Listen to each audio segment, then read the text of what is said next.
মিয়ানমারের রাখাইন রাজ্য, যাকে একসময় বলা হতো আরাকান, এই রাজ্য ছিল ইতিহাসে বাংলাদেশেরই এক অংশ।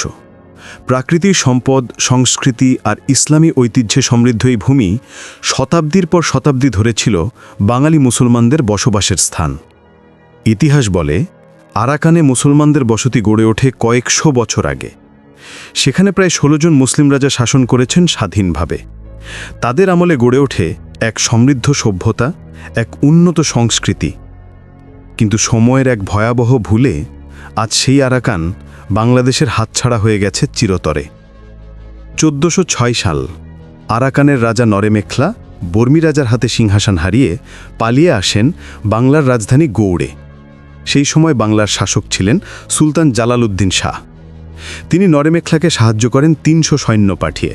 ফলে বর্মী রাজাকে পরাজিত করে নরেমেখলা আবার রাজ্য ফিরে পান। কৃতজ্ঞতা স্বরূপ ইসলাম ধর্ম গ্রহণ করেন এবং নতুন নাম রাখেন মোহাম্মদ সোলাইমান শাহ।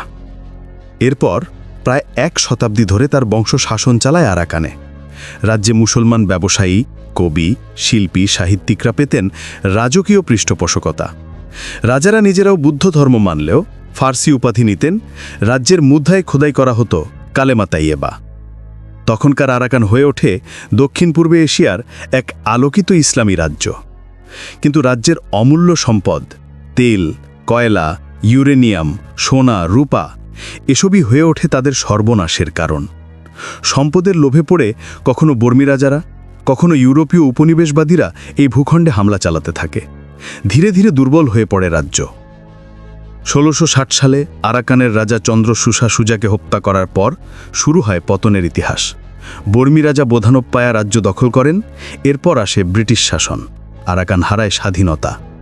১৮২৪ সালে ব্রিটিশরা বর্মীদের কাছ থেকে রাজ্য ছিনিয়ে নেয়। তারপর প্রায় ১ শতাব্দী ব্রিটিশ শাসনের অধীনে থেকে দ্বিতীয় বিশ্বযুদ্ধের সময় রাজ্যটি জাপানিদের হাতে চলে যায়। সেই যুদ্ধে প্রাণ হারায় প্রায় ২৫ লাখ মানুষ, যাদের মধ্যে অনেকেই ছিলেন আরাকানি মুসলিম। ৪৫ সালে যুদ্ধ শেষে জাপানিরা রাজ্য ফিরিয়ে দেয় ব্রিটিশদের হাতে। তখন আরাকানের মানুষ দাবি তোলে, আমরা পাকিস্তানের অংশ হতে চাই, আমরা পূর্ব বাংলার সঙ্গে এক হতে চাই। কিন্তু দুঃখজনকভাবে মোহাম্মদ আলী জিন্নাহ সেই দাবিতে আগ্রহ দেখাননি। ইতিহাস বলে, যদি তখন আরাকান পূর্ব পাকিস্তানের সঙ্গে যুক্ত হতো, তাহলে বঙ্গোপসাগরের পুরোটাই বাংলার নিয়ন্ত্রণে চলে আসত।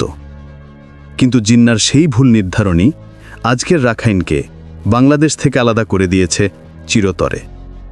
আজও সেই রাজ্য প্রাকৃতিক সম্পদে ভরপুর, কিন্তু নির্যাতন, দমন আর নিপীড়নে জর্জরিত। ইতিহাসের এক ভুলের কারণে আজ আরাকান আমাদের নয়। যদি কোনোদিন সেই রাজ্য বাংলার অংশ হতে পারে, তাহলে সেটাই হবে ইতিহাসের সবচেয়ে বড় সংশোধন।